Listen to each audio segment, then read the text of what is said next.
Faisal berdiri di depan gerbang besi tua yang setengah berkarat. Di atasnya tergantung papan kayu besar bertuliskan PT Warna Abadi, pabrik cat and pelapis kimia. Lokasinya cukup jauh dari jalan raya, tersembunyi di perbatasan antara kawasan industri dan area persawahan di pinggiran Tangerang. Jalan menuju pabrik sempit dan penuh lubang, hanya bisa dilewati satu mobil dalam satu waktu. Di kejauhan, terlihat kepulan asap tipis dari cerobong yang sudah mulai rapuh. Begitu masuk area pabrik, suasana terasa berat. Bangunan utama terdiri dari 2 lantai, cat dindingnya mengelupas, dan sebagian jendelanya sudah diganjal kayu. Di bagian belakang ada beberapa gudang, tangki besar penyimpanan bahan kimia, dan satu bangunan kecil yang tampaknya sudah lama tak digunakan. Faisal, 27 tahun, baru saja diterima sebagai teknisi mesin. Ia butuh pekerjaan itu setelah beberapa bulan menganggur. Dengan jas kerja biru tua yang masih bersih dan sepatu proyek baru, ia terlihat mencolok di antara para pekerja lama yang sudah terbiasa dengan lingkungan itu. Beberapa menyapanya ramah. Ada Pak Yono yang berusia sekitar 50-an, Taufik dari bagian pengemasan, dan Jaya dari operator mixer. Di tengah-tengah pengenalan singkat, datanglah sosok yang membuat semua orang tiba-tiba diam. Pak Marwan, kepala teknisi. Usianya sekitar awal 50, tubuh kurus dengan mata tajam yang selalu tampak mengawasi. Ia mengenakan rompi kerja berlogo perusahaan dan topi lusuh yang tak pernah dilepas. Tanpa banyak basa-basi, ia menatap Faisal dari atas ke bawah. "Kamu Faisal?" tanyanya cepat. "Iya Pak. Mulai hari ini ikut saya. Banyak yang perlu kamu pelajari." Faisal mengangguk dan mengikuti langkahnya. Tidak ada senyum, tidak ada sambutan hangat. Sepanjang hari, Pak Marwan menunjukkan cara kerja beberapa mesin pencampur, prosedur pengisian cat ke drum, dan standar keselamatan di area produksi. Penjelasannya singkat dan tegas, tanpa ruang untuk bertanya terlalu banyak. Beberapa kali Faisal mencoba membuka pembicaraan ringan, tapi Pak Marwan hanya menjawab seperlunya. Para pekerja lain memperhatikan dari kejauhan, ada yang memberi isyarat agar Faisal tidak terlalu dekat-dekat. Saat jam istirahat, Faisal duduk bersama Pak Yono di pojok kantin kecil. "Pak Marwan memang selalu begitu ya?" tanya Faisal sambil membuka bekalnya. Pak Yono hanya mengangguk pelan. "Dia orang lama di sini, udah kerja dari pabrik ini dibuka. Kenapa kelihatannya semua orang agak takut sama dia?" Pak Yono menatap meja sebentar. "Ya, ada cerita lama, tapi kamu kerja aja dulu yang benar. Jangan ikut campur urusan yang bukan-bukan." Faisal tidak membahas lagi. Ia tahu betul tempat barunya ini berbeda. Terasa seperti ada sesuatu yang tidak sepenuhnya terlihat, tapi juga tidak sepenuhnya tersembunyi. Sore menjelang, Faisal keluar dari ruang produksi dan melihat ke arah bangunan tua di belakang. Jendelanya tertutup kayu dan pintunya tergembok. Di samping bangunan itu, ada drum-drum logam besar berjejer. Salah satunya tampak berbeda, lebih besar, lebih tua, dan permukaannya sudah dipenuhi karat tebal. Pak Marwan tiba-tiba muncul di belakang Faisal. "Jangan ke situ, itu area lama," ucapnya pendek, lalu berjalan pergi tanpa menoleh lagi. Faisal menatap drum itu beberapa detik lagi sebelum kembali masuk ke ruang kerja. Saat berjalan menjauh, ia merasa seperti sedang diawasi dari arah gudang tua. Gudang bahan kimia yang lama akhirnya mulai dikosongkan. Perusahaan memutuskan memindahkan seluruh bahan baku ke gudang baru yang dibangun beberapa bulan lalu, lebih dekat ke jalur utama distribusi. Faisal ikut membantu tim teknisi untuk memindahkan beberapa alat dan memastikan ventilasi di gudang lama dimatikan sepenuhnya. Gudang itu berada di belakang pabrik, berdampingan dengan bangunan tua yang sudah tidak dipakai. Ukurannya cukup besar, dengan dinding beton yang lembab dan rak besi berkarat di sepanjang dinding. Sebagian lampu masih menyala, tapi sebagian lagi hanya menggantung dengan kabel yang sudah mengelupas. Begitu pintu dibuka, bau kimia langsung menyengat. Faisal berjalan perlahan, memperhatikan drum-drum logam yang masih tersisa. Beberapa sudah kosong dan penyok. Yang lain masih diberi label dengan kode produksi lama. Di sudut paling belakang, tersembunyi di antara dua rak tinggi yang hampir roboh, ada satu drum besar yang berbeda dari yang lain. Warnanya kecoklatan, tutupnya tertutup rapat, dan dilapisi bekas las yang tampak kasar. Di bagian samping, ada bercak cat yang sudah mengering, campuran warna merah, hijau, dan putih. Tidak ada label, tidak ada penanda isi. "Pak, drum ini masih dipakai?" tanya Faisal sambil menunjuk ke arah drum itu. Pak Marwan yang sedang mencatat sesuatu langsung menoleh cepat. Wajahnya berubah. "Jangan sentuh itu," katanya singkat. "Tapi ini masih di daftar." "Gak usah, itu barang lama, udah gak dipakai dari dulu. Biarkan saja di situ." Faisal mengangguk pelan, lalu kembali membantu memindahkan peralatan lain. Beberapa pekerja yang melihat dari kejauhan juga tampak enggan mendekat ke drum tersebut. Bahkan ketika sebagian drum lain dibawa keluar dengan forklift, drum tua itu tetap dibiarkan sendirian di tempatnya. Saat jam istirahat, Faisal duduk bersama Jaya dan Taufik di tangga luar pabrik. "Drum yang di pojokan itu kenapa sih? Kayak serem aja," tanya Faisal. Jaya menoleh ke Taufik. Mereka saling pandang sebentar. "Gak tahu jelas juga," kata Taufik. "Tapi dari dulu drum itu udah ada. Bahkan waktu saya pertama masuk, udah dibilangin jangan dekat-dekat." "Isinya apa?" "Gak ada yang tahu pasti. Katanya dulu buat nyimpen limbah eksperimen. Tapi anehnya, gak pernah dipindah. Bahkan waktu gudang direnovasi, itu tetap dibiarkan di situ." Faisal diam. Ia merasa ada sesuatu yang tidak beres. Apalagi saat mengingat ekspresi Pak Marwan tadi, terlalu reaktif untuk sesuatu yang seharusnya cuma barang sisa produksi. Sore menjelang, Faisal kembali ke gudang lama untuk mengecek panel listrik sebelum diputus total. Saat lewat di dekat drum tua itu, ia berhenti sebentar. Permukaan drum tampak lebih kotor dibanding siang tadi, seperti ada noda baru yang muncul. Ia tidak menyentuh apapun, hanya berdiri dan memperhatikan. Udara di sekitar drum terasa lebih panas, atau mungkin hanya perasaannya saja. Tapi langkah kakinya terasa berat saat menjauh dari situ. Ia memutuskan untuk tidak melaporkannya dulu. Belum ada bukti apa-apa, pikirnya. Namun saat menutup pintu gudang, Faisal menoleh sekali lagi ke arah sudut ruangan. Drum itu tetap berdiri diam. Tapi entah mengapa rasanya seperti bukan benda mati. Seminggu setelah gudang lama dikosongkan, suasana pabrik tetap berjalan normal. Gudang baru sudah mulai terisi penuh, dan para pekerja mulai terbiasa dengan jalur logistik yang baru. Faisal sendiri mulai terbiasa dengan ritme kerja di bagian teknis, meski tetap merasa canggung jika harus berhadapan langsung dengan Pak Marwan. Beberapa pekerja masih sesekali melewati gudang lama untuk memeriksa sambungan pipa lama atau mencatat stok barang yang belum dipindahkan. Gudang itu tidak dikunci, hanya ditutup dengan rantai ringan di pegangan pintunya. Tidak ada yang melarang masuk, tapi semua tampak enggan berlama-lama di dalam. Suatu sore, Faisal sedang membawa alat ke ruang penyimpanan dan melewati dekat gudang lama. Saat mendekat, ia mencium bau aneh. Tidak terlalu kuat, tapi menyengat, seperti bau busuk yang dicampur bahan kimia. Ia berhenti sebentar dan mengendus udara sekitar. "Bau apa ya?" gumamnya pelan. Ia membuka pintu gudang perlahan.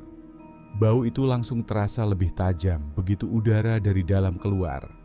Faisal menyalakan senter kecil dan melangkah masuk. Beberapa drum kosong masih tersisa. Semuanya dalam kondisi bersih, kecuali satu, drum tua yang tetap berdiri di tempatnya. Ia mendekat, mencoba melihat apakah ada kebocoran.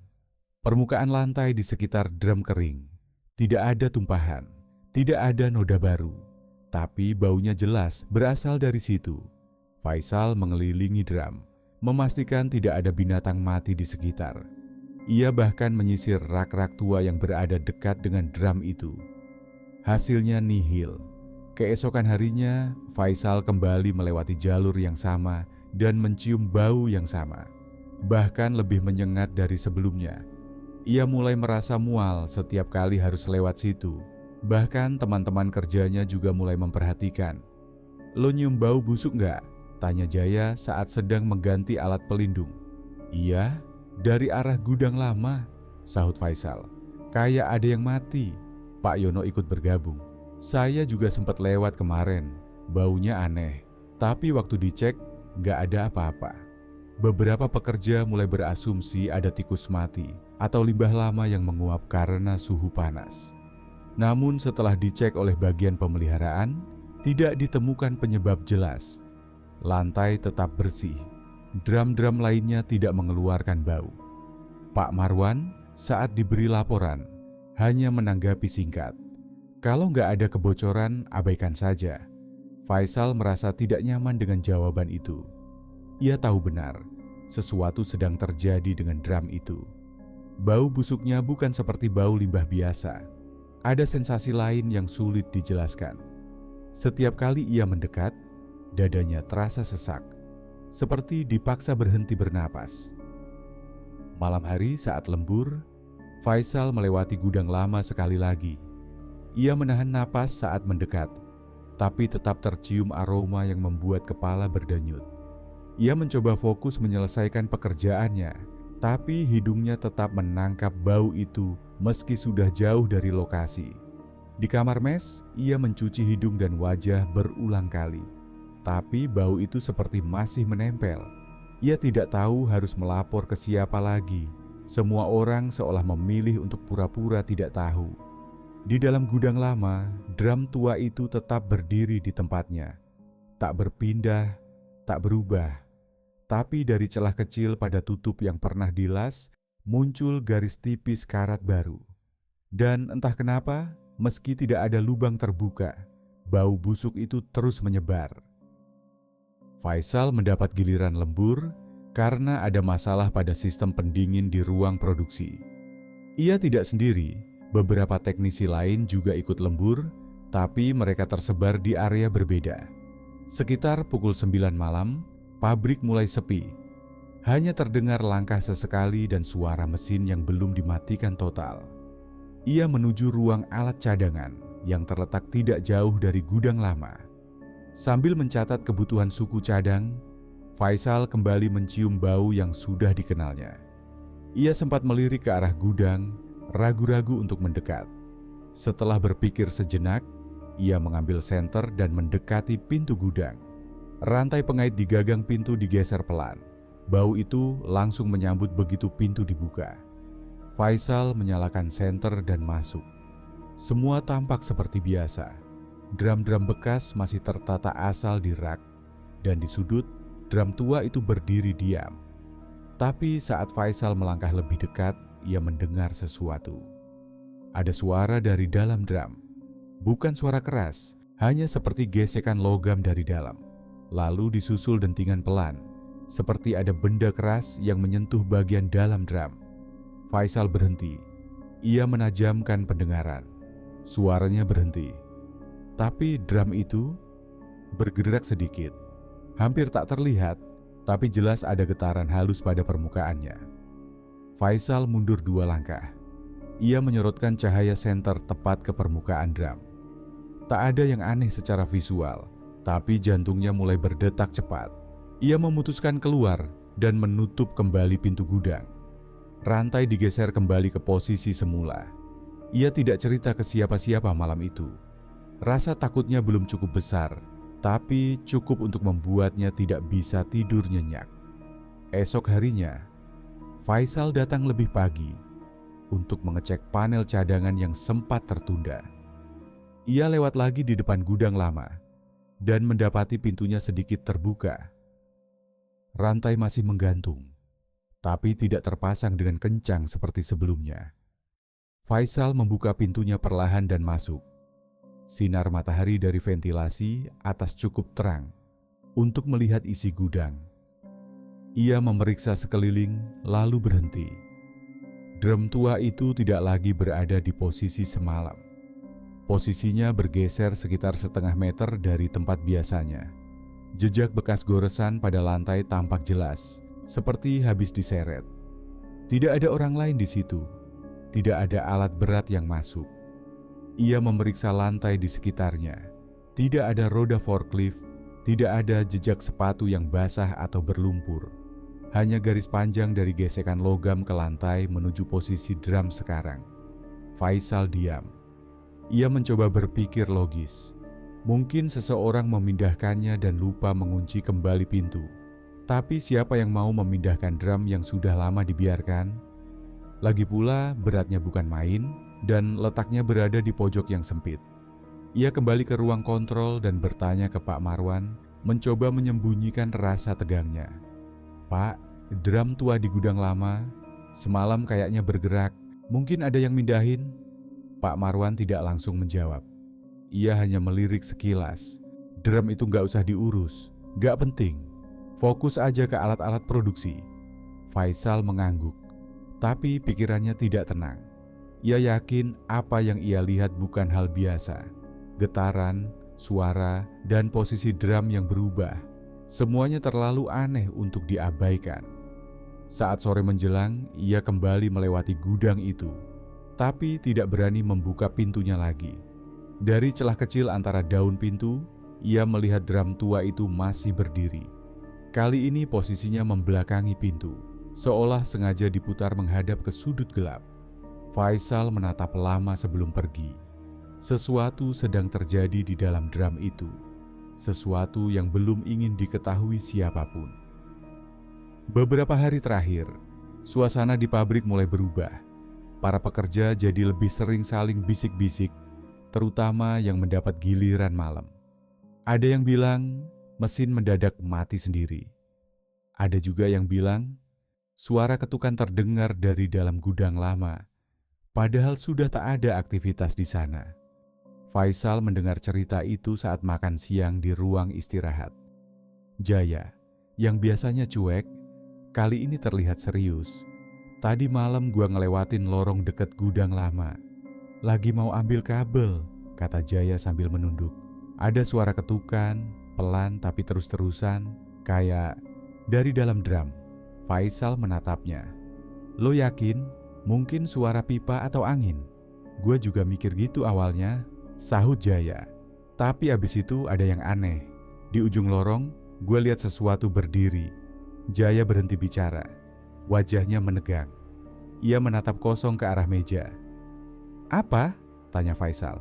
"Sosok putih, diam aja. Tapi gue lihat jelas, tangannya gak bebas, terikat ke samping tubuhnya." Tidak semua orang percaya cerita itu. Beberapa menertawakan dan menganggap Jaya cuma terlalu lelah. Tapi dalam 2 hari berikutnya, cerita serupa mulai muncul dari 2 orang lain. Satu orang dari bagian logistik yang harus lewat belakang karena alat berat mogok.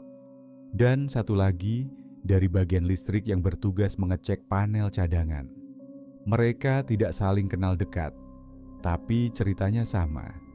Suara ketukan berulang dari gudang lama. Lalu muncul bayangan putih berdiri diam, seperti menunggu. Semakin malam, semakin sering terdengar. Faisal merasa pikirannya makin kacau. Ia sendiri belum pernah melihat langsung sosok yang disebut-sebut, tapi bau dari gudang itu tidak kunjung hilang. Drum tua itu juga masih berdiri di tempatnya, sedikit bergeser dari sebelumnya, seolah terus mencari posisi baru. Pada suatu malam, Faisal mencoba memberanikan diri mengecek jalur pipa di dekat gudang lama. Ia membawa senter kecil dan berjalan perlahan di sepanjang lorong belakang. Lantai sedikit lembab, tapi tidak licin. Ia menghentikan langkah saat mendengar suara ketukan. Pelan, tapi berulang. Ia menahan napas dan berdiri diam. Ketukan itu tidak berhenti. 3 kali, lalu hening. Lalu terdengar lagi. Tidak keras, tapi cukup untuk didengar di lorong sunyi. Faisal mematikan senter. Ia mencoba menyesuaikan mata dengan kegelapan. Di ujung lorong ada sesuatu berdiri. Sosok itu tidak bergerak. Tingginya kira-kira seperti orang dewasa. Tubuhnya tertutup kain atau semacam pembungkus putih. Dan benar, tangannya terlihat menempel di sisi tubuh, seolah diikat rapat. Faisal mundur 2 langkah. Tapi saat ia berkedip, sosok itu sudah tidak ada. Lorong kosong. Ketukan berhenti. Ia langsung kembali ke ruang teknisi. Tidak bicara pada siapapun. Wajahnya pucat dan dingin. Malam itu, ia tidak bisa tidur. Bayangan sosok putih itu terus muncul dalam pikirannya. Esok paginya, salah satu supervisor mengajukan usul agar gudang lama dikunci permanen. Tapi belum sempat dibahas lebih lanjut, rekaman CCTV mendadak bermasalah. Monitor menampilkan gambar yang kabur, terutama di area gudang lama. Ketika diperiksa, kabelnya masih normal. Faisal tidak mengatakan apa-apa soal yang ia lihat. Tapi saat melewati lorong belakang, ia tidak lagi menatap ke ujungnya. Ia menunduk dan mempercepat langkah. Ketukan itu masih terngiang, dan sosok putih itu seperti menunggu waktu untuk kembali muncul. Tim keamanan pabrik biasanya mengecek rekaman CCTV setiap 2 hari sekali. Salah satu petugas, Tony, memperhatikan ada sesuatu yang aneh di rekaman malam sebelumnya.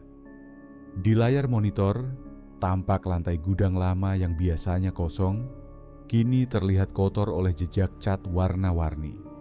Polanya tidak biasa, seperti bekas langkah kaki, tapi bentuknya tidak utuh. Jejak itu dimulai dari drum tua di pojok gudang, lalu melengkung ke arah pintu keluar. Warnanya mencolok, merah, kuning, dan sedikit hijau. Tidak ada pekerja yang seharusnya berada di sana malam itu. Semua shift sudah tercatat. Tony memanggil Faisal dan beberapa orang teknisi. Mereka menonton ulang rekaman bersama. Di menit ke-02.17, jejak itu mulai muncul. Tidak ada sosok terlihat, hanya cat yang tiba-tiba menetes dan membentuk garis menuju pintu. Saat Faisal menajamkan pandangan, terlihat drum tua itu sedikit bergetar dalam video. Namun, saat Tony mencoba memutar ulang dari awal, layar berubah buram. Filenya tiba-tiba rusak, gambar pecah, dan tidak bisa diputar lagi. Tony mencoba mengakses dari komputer cadangan, hasilnya sama.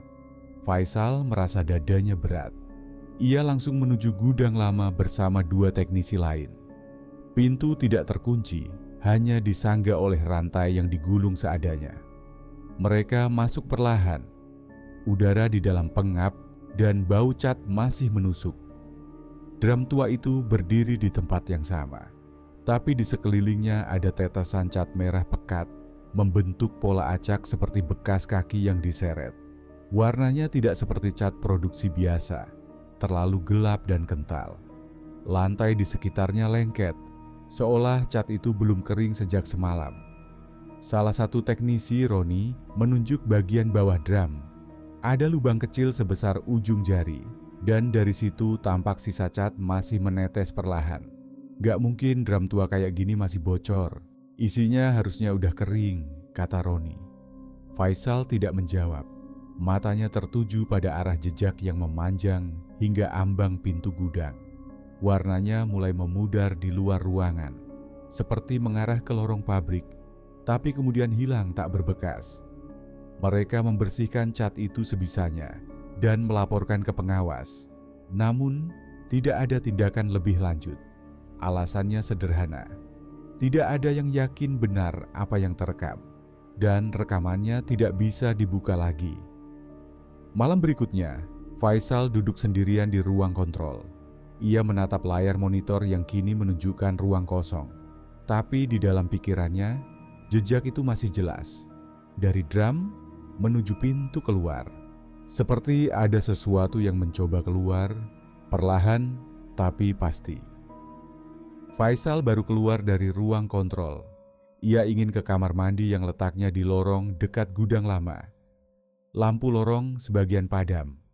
Ia berjalan cepat, tidak ingin lama-lama di area itu. Saat sampai di ujung lorong, langkahnya terhenti. Tepat di depan pintu kamar mandi, berdiri sosok yang tidak seharusnya ada di sana. Tingginya sekitar orang dewasa. Tubuhnya terbalut kain putih dari kepala sampai kaki, tapi kain itu sudah kotor. Ada bercak-bercak cat menempel di seluruh bagian kain, kuning, merah, hijau. Beberapa bagian warnanya menyatu membentuk noda gelap seperti darah kering. Sosok itu tidak bergerak, diam seperti patung. Faisal tidak langsung bereaksi. Otaknya mencoba mencari penjelasan. Mungkin itu kain bekas yang digantung. Mungkin ada orang iseng menaruh manekin. Tapi perlahan, kepala sosok itu menoleh ke arahnya. Lehernya tidak lurus, tertekuk ke kanan, terlalu tajam untuk ukuran manusia normal. Matanya tidak terlihat jelas, hanya rongga gelap di balik lapisan kain yang mengencang di wajah. Tidak ada suara, tidak ada gerakan lain, hanya kepala yang miring menatapnya. Faisal mundur perlahan. Napasnya tidak teratur. Ia ingin lari, tapi tubuhnya berat.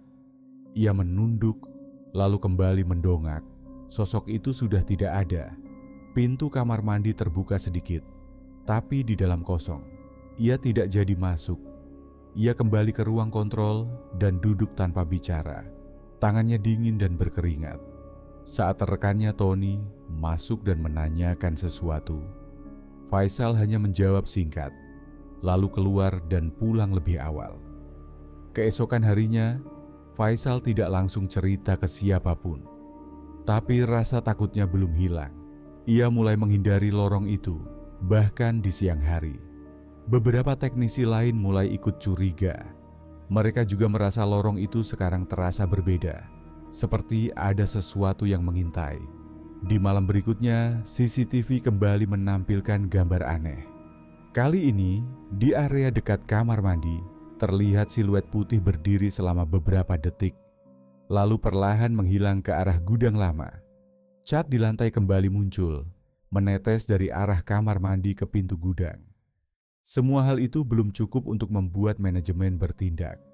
Tapi bagi Faisal, penampakan itu bukan lagi sekadar cerita. Ia sudah melihatnya sendiri. Sosok pocong dengan bercak cat yang menatapnya tanpa kata.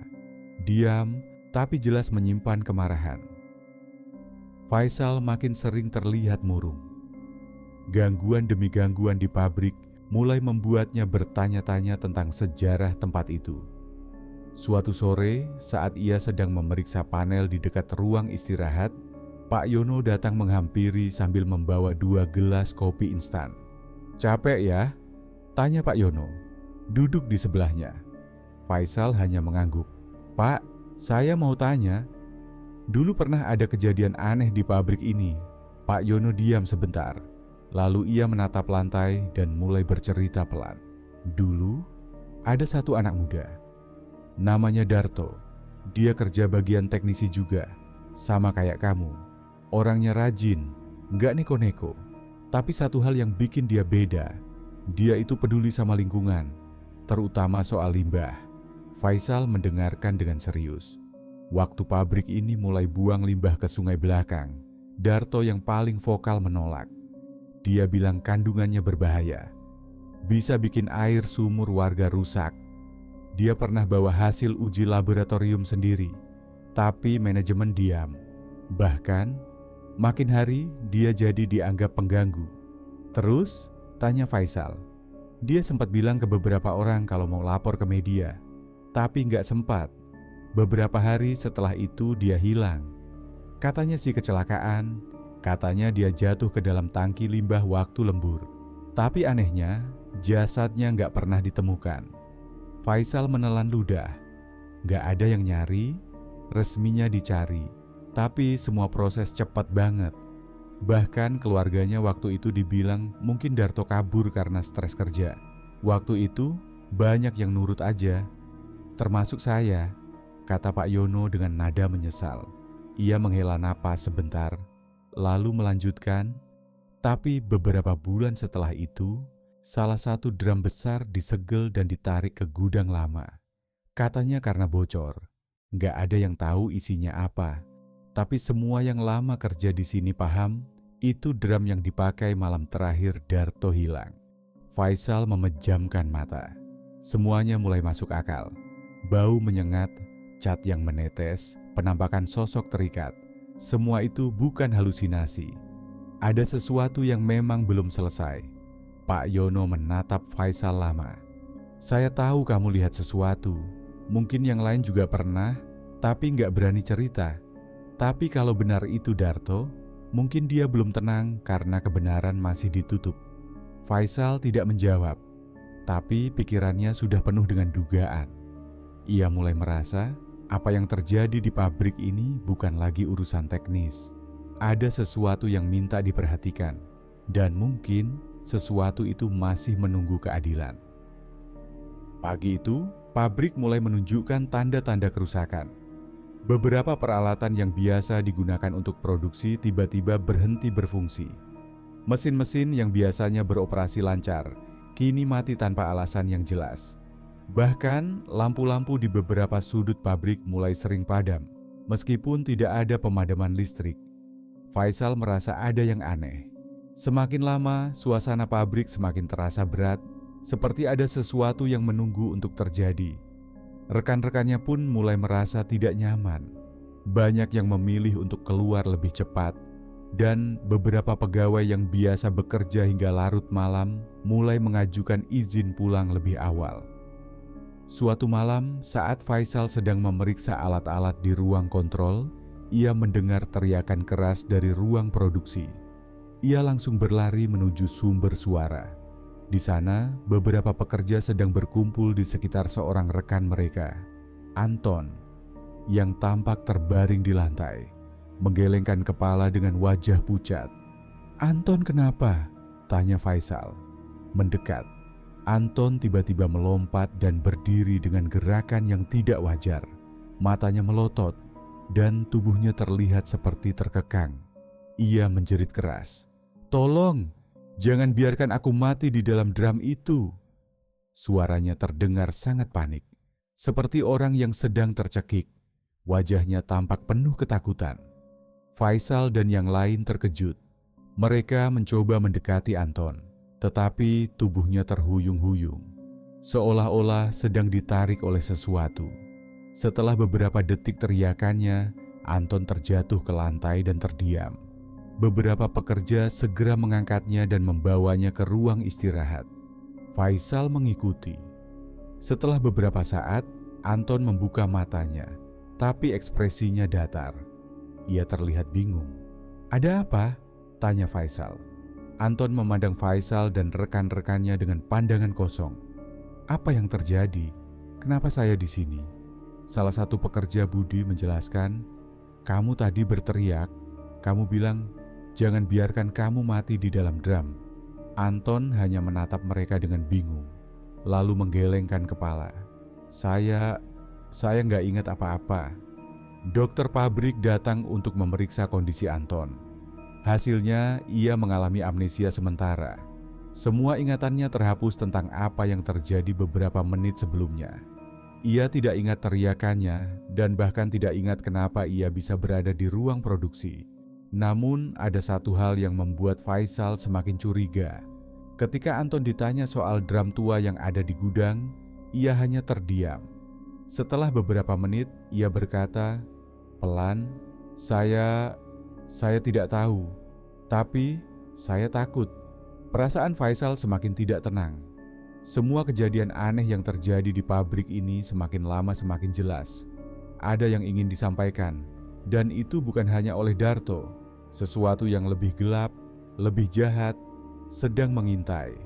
Faisal tidak bisa lagi mengabaikan apa yang sudah terjadi. Semuanya mengarah pada satu hal. Drum itu, sesuatu yang ada di dalamnya belum selesai, dan arwah yang terperangkap di sana masih mencari jalan keluar. Faisal tidak bisa mengabaikan apa yang telah ia temukan. Di ruang arsip, ia menemukan sebuah catatan lama yang mencatatkan beberapa kejadian yang tidak pernah dibicarakan dengan jelas. Catatan itu milik Darto, yang dulu sempat mencatat beberapa hal terkait pembuangan limbah beracun. Namun, catatan tersebut berhenti tiba-tiba setelah sebuah tanggal tertentu. Setelah diselidiki lebih lanjut, Faisal menyadari bahwa tanggal itu bertepatan dengan hilangnya Darto. Pikirannya mulai terbuka. Ia mengingat kembali beberapa percakapan wajah Pak Marwan yang selalu menghindar saat ditanya tentang Darto, dan cerita-cerita aneh yang beredar di antara pekerja. Faisal memutuskan untuk menemui Pak Marwan. Ia tahu sekarang bukan saatnya untuk pura-pura tidak tahu. Saat mereka berada di ruang kontrol, Faisal menekan Pak Marwan dengan pertanyaan yang terus mengganggu pikirannya. "Pak Marwan, apa benar Darto hilang karena kecelakaan kerja?" tanya Faisal dengan tegas. Pak Marwan menatap Faisal dengan tatapan tajam, mencoba menghindar. "Itu sudah lama, semua sudah selesai," jawabnya dingin. Faisal tidak menyerah. "Saya menemukan catatan milik Darto. Catatan yang menunjukkan bahwa ia menentang pembuangan limbah beracun ke sungai. Kenapa setelah itu dia hilang? Dan kenapa semuanya langsung ditutup rapat?" Pak Marwan terdiam. Suasana hening. Faisal bisa merasakan ketegangan yang semakin meningkat. Apa yang sebenarnya terjadi pada Darto, Pak Marwan? Faisal bertanya lagi. Wajah Pak Marwan semakin merah. Ia berdiri dan berjalan ke jendela, memandangi pabrik yang sunyi. "Darto, dia terlalu berani. Dia terlalu banyak tahu," katanya dengan suara berat, seolah menarik napas dalam-dalam sebelum melanjutkan. "Dia dibungkam secara tidak langsung. Dia dimasukkan ke dalam drum limbah dan disegel. Saya hanya mengikuti perintah Faisal." Faisal terkejut. "Jadi itu bukan kecelakaan?" Pak Marwan menoleh, ekspresinya berubah keras. "Kecelakaan kerja, Faisal. Itu kecelakaan kerja yang tidak bisa dihindari. Kita semua tahu pabrik ini bukan tempat yang aman, tapi kita hanya mengikuti aturan yang ada. Tidak ada yang bisa kita lakukan." Faisal merasa jantungnya berdetak lebih cepat. Lalu, kenapa drum itu dibiarkan begitu saja? Kenapa sekarang malah ada gangguan-gangguan aneh? Pak Marwan menunduk, tidak berani menatap Faisal.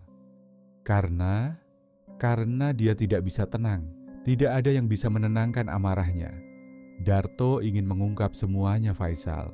Dan sekarang ia mencari jalan keluar. Faisal merasa ada beban berat di dadanya. Ia tahu ini bukan hanya tentang pabrik atau limbah. Ada hal lain yang lebih besar yang terperangkap di dalamnya. Sesuatu yang menunggu untuk dibebaskan. Pak Marwan pun akhirnya berbicara dengan nada yang lebih pelan, seakan ingin meringankan beban dalam dirinya. Saya tidak tahu apa yang harus dilakukan, tapi saya tahu satu hal, kebenaran itu akan selalu datang, dan kita semua harus siap menghadapinya." Faisal hanya diam, merenungkan kata-kata Pak Marwan. Semua yang terjadi mulai saling terhubung, dan ia tahu perjalanan ini belum selesai. Faisal merasa ada yang tidak beres saat memasuki ruang kontrol malam itu. Semua terasa sepi, meskipun beberapa pekerja masih berada di sekitar pabrik, menyelesaikan pekerjaan mereka. Namun ada rasa cemas yang menyelimuti ruangan. Ia duduk di depan meja kerja, mencoba menenangkan pikirannya. Namun matanya tertuju pada layar CCTV yang menunjukkan gudang tempat drum tua disimpan. Kamera yang menunjukkan ruang itu tampak tidak stabil. Gambar bergoyang, seolah ada sesuatu yang bergerak. Faisal berdiri, merasa tergerak untuk memeriksa lebih dekat. Begitu ia melangkah menuju pintu ruang kontrol, sebuah getaran keras mengguncang lantai. Faisal berhenti sejenak, mendengar suara yang datang dari arah gudang. Tanpa ragu, ia segera menuju ke sana. Hatinya berdegup kencang. Ketika sampai di depan gudang, ia melihat drum tua itu sudah bergeser dari tempatnya. Posisi drum yang biasanya diam di sudut, kini terlihat bergerak sedikit ke depan. Namun, bukan hanya itu yang membuat Faisal terkejut. Cairan merah kehijauan mulai menetes dari celah drum, membentuk jejak yang menetes ke lantai.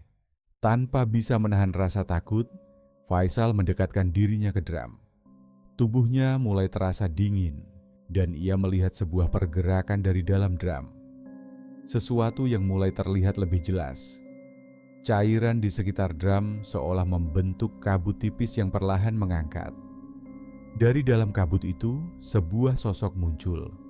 Sosok itu terlihat seperti seorang manusia yang terikat kain kafan, tubuhnya tampak kurus, dan wajahnya tertutup oleh kain putih yang kotor.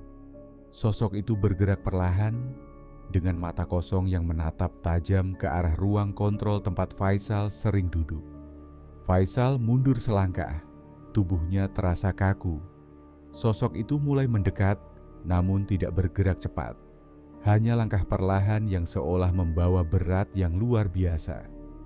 Faisal bisa merasakan hawa dingin yang semakin kuat, seolah sosok itu membawa sesuatu yang lebih dari sekadar ketakutan. Ketika sosok itu semakin dekat, Faisal merasa perutnya mual. Ia ingin berlari, tetapi kakinya tidak bisa bergerak. Mata sosok itu terus menatapnya, seolah mengingatkan Faisal tentang sesuatu yang telah lama dilupakan, sesuatu yang seharusnya tidak pernah dibiarkan terbungkam begitu lama. Sosok itu berhenti di depan pintu ruang kontrol, dan seketika itu juga Faisal merasa seakan seluruh tubuhnya tertahan oleh kekuatan yang tak terlihat. Sesuatu yang sangat gelap mulai mendekatinya. Hanya dalam sekejap, sosok itu menghilang ke dalam kabut cat yang masih membumbung di sekitar drum. Faisal akhirnya bisa bergerak, berlari keluar dari gudang. Semua yang ia lihat semakin membingungkan, tetapi satu hal yang ia tahu pasti, semuanya berkaitan dengan drum itu dan arwah yang terperangkap di dalamnya. Faisal merasakan ketegangan yang semakin menyesakkan. Suasana di pabrik terasa berbeda, semakin berat. Tiba-tiba, lampu di seluruh pabrik mati. Kegelapan melanda setiap sudut, hanya ada bayang-bayang yang bergerak perlahan. Pekerja yang masih tersisa di pabrik mulai berlarian, panik mencari sumber masalah. Faisal menyalakan senter di ponselnya dan berjalan menuju ruang kontrol. Langkahnya cepat, namun hatinya gelisah. Sesuatu yang lebih besar sepertinya sedang terjadi. Ia tahu ini bukan hanya masalah listrik. Di sisi lain pabrik, Pak Marwan terlihat bingung. Ia berjalan terburu-buru, tampak panik, seakan mencari tempat untuk bersembunyi. Namun, bayangan putih yang muncul dari lorong gelap menghentikan langkahnya. Pocong itu kembali, lebih nyata dan lebih mendekat. Pak Marwan berlari, napasnya terengah-engah. Ia menoleh ke belakang, melihat pocong itu terus mengikuti dengan langkah yang tidak terburu-buru. Wajah Pak Marwan mulai pucat, keringat mengalir deras. Ia berlari menuju tangga darurat, berharap bisa keluar dari pabrik secepat mungkin. Namun, langkahnya terhenti ketika ia terjatuh di tangga yang licin. Tubuhnya membentur lantai. Dalam keadaan terjatuh, ia melihat sosok pocong itu semakin dekat, menatapnya dengan mata kosong yang penuh kebencian. Pak Marwan mencoba bangkit, namun kakinya terasa kaku. Ia panik, berusaha untuk bergerak, tapi tubuhnya tidak bisa lagi mengikuti kehendaknya. Saat ia berhasil berdiri dan melangkah mundur, tiba-tiba sebuah kolam cat pekat muncul entah dari mana. Cairan merah kehijauan itu memenuhi lantai, seperti sesuatu yang keluar dari kegelapan, menutupi jalan satu-satunya yang bisa ditempuh Pak Marwan. Pocong itu semakin mendekat, dan Pak Marwan terjebak di antara kolam cat yang terus meluas. Ia merasa tubuhnya mulai terhisap ke dalam cairan tersebut, seperti ada sesuatu yang menariknya. Dengan usaha terakhir, Pak Marwan berteriak minta tolong, tapi suaranya tenggelam dalam kegelapan. Tubuhnya akhirnya terjatuh ke dalam kolam cat, dan pocong itu berdiri diam, menatapnya dengan tatapan penuh amarah. Cairan itu semakin menutupi tubuh Pak Marwan, dan tak lama setelah itu, ia menghilang begitu saja. Pabrik kembali sunyi. Cahaya senter Faisal mulai menerangi sudut-sudut ruangan, namun semua yang ia lihat hanya kehampaan. Pak Marwan yang tadi tampak lari terburu-buru, kini tidak ada lagi. Semua yang tersisa adalah sisa-sisa cat dan kabut tipis yang mulai menghilang. Seorang satpam menemukan Pak Marwan di dekat pintu belakang pabrik. Ia terduduk diam. Tubuhnya basah oleh cairan cat kental yang mengering di beberapa bagian. Tangan dan kakinya terikat dengan sobekan kain yang kusam dan kotor. Wajahnya kosong, matanya terbuka, tapi tidak fokus. Ketika Faisal datang bersama beberapa staf lain, mereka hanya bisa berdiri terpaku. Pak Marwan tidak bereaksi meskipun dipanggil. Tubuhnya gemetar pelan. Sesekali ia berbisik, suaranya nyaris tak terdengar. Namun saat Faisal mendekat, ia bisa menangkap kalimat yang berulang. "Darto, maaf, aku dengar kamu masih di dalam." Faisal merasa dadanya sesak. Ia tahu kalimat itu bukan kebetulan. Ia pernah mendengar nama itu dari Pak Yono. Dan sejak gangguan mulai muncul, semuanya terasa mengarah pada satu titik. Drum tua dan orang yang dulu dibungkam. Pak Marwan segera dibawa ke rumah sakit. Dokter menyatakan bahwa kondisi mentalnya tidak stabil. Ia tidak bisa menjawab pertanyaan, tidak mengenali orang di sekitarnya, dan terus mengulang kalimat yang sama. Tim medis memutuskan ia perlu dirawat di ruang isolasi kejiwaan. Pihak manajemen pabrik bungkam. Mereka tidak memberi komentar, tapi kabar menyebar cepat. Para pekerja membicarakannya dengan bisik-bisik. Mereka tahu sesuatu yang besar telah terjadi. Banyak yang memilih cuti atau berhenti bekerja. Pabrik jadi sepi, aktivitas berkurang drastis. Faisal duduk sendirian di ruang kontrol, menatap layar CCTV yang sudah lama tidak aktif. Hatinya masih belum tenang, tapi ia tahu satu hal. Keadilan mulai berjalan meskipun lambat. Sosok yang dulu dianggap hanya cerita lama, kini benar-benar datang membawa perhitungan. Pak Marwan, pria yang selalu terlihat tegas dan berkuasa, kini hanya bayangan dari dirinya sendiri. Tidak ada lagi amarah, tidak ada lagi perintah kasar. Yang tersisa hanyalah sosok rapuh, tertinggal dalam ketakutan yang tidak bisa dijelaskan oleh siapapun. Faisal belum tahu apa langkah berikutnya. Tapi satu hal sudah jelas, arwah Darto belum sepenuhnya tenang. Faisal berdiri di belakang truk bak terbuka yang membawa drum tua. Pak Yono duduk di samping supir, diam sejak dari pabrik. Perjalanan menuju tepi sungai hanya butuh waktu 15 menit. Tapi suasana terasa berat. Jalan setapak yang mereka lewati dulu sering dipakai membuang limbah sebelum peraturan diperketat. Lokasi itu sekarang sepi dan ditumbuhi semak tinggi. Setelah menurunkan drum, Faisal dan Pak Yono menggali tanah. Tak ada upacara, hanya mereka berdua. Mereka menanam drum itu agak dalam, menutupnya rapat dengan tanah dan bebatuan di atasnya. Faisal membawa kertas kecil berisi nama. Darto, teknisi pabrik, hilang 2009. Ia menaruhnya di atas tanah yang baru ditimbun.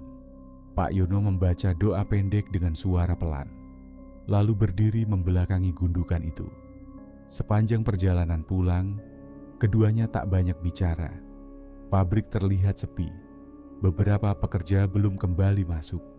Suasana jadi aneh sejak kejadian Pak Marwan. Manajemen pabrik akhirnya menyetujui revisi dokumen lama, memasukkan nama Darto sebagai korban kecelakaan kerja yang sebelumnya tidak dilaporkan. Listrik kembali stabil, mesin berfungsi normal. Tidak ada lagi bau menyengat, tidak ada suara dari drum, dan tidak ada penampakan selama beberapa minggu. Faisal kembali bekerja seperti biasa, meski tiap hari ia melewati tempat drum itu dulu berada. Namun setiap malam Jumat, ada satu hal yang masih terjadi. Satpam yang jaga malam sering melaporkan mendengar suara ketukan pelan dari arah sungai. Ketukan itu tidak selalu datang, kadang muncul selama beberapa menit, lalu hilang begitu saja. Mereka tidak melihat apa-apa, hanya suara samar. Faisal tidak mencoba mencari tahu lebih jauh. Ia merasa semua yang perlu dilakukan sudah dilakukan. Drum sudah dikubur, nama Darto sudah disebut. Arwah yang tertahan setidaknya diberi ruang untuk dikenang. Pabrik mulai berjalan normal, meskipun tidak sepenuhnya sama. Di ruang kontrol, Faisal menempelkan catatan kecil di dinding. Jangan diam saat ada yang disembunyikan. Ia tidak ingin kejadian itu terulang lagi. Terima kasih telah menonton video ini. Jangan lupa untuk like, komen, dan subscribe, serta nyalakan notifikasi agar tidak ketinggalan video-video selanjutnya.